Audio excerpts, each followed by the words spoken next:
রাজধানীতে হাজারো কণ্ঠে নতুন বছরকে বরণ করে নিলেন সুরের ধারার শিল্পীরা। বঙ্গবন্ধু আন্তর্জাতিক সম্মেলন কেন্দ্রে এ আয়োজন থেকে বাংলায় নববর্ষের শুভেচ্ছা জানান সফররত ভুটানের প্রধানমন্ত্রী। উপস্থিত ছিলেন পররাষ্ট্রমন্ত্রী ও জাতীয় সংসদের স্পিকার।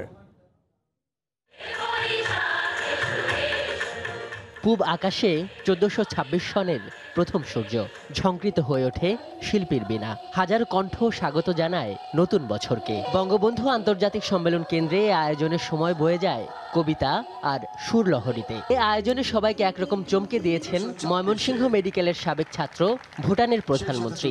বিশুদ্ধ বাংলায় সবাইকে শুভেচ্ছা জানান তিনি। আপনারা সবাই পান্তা ভাত খাইয়েছেন?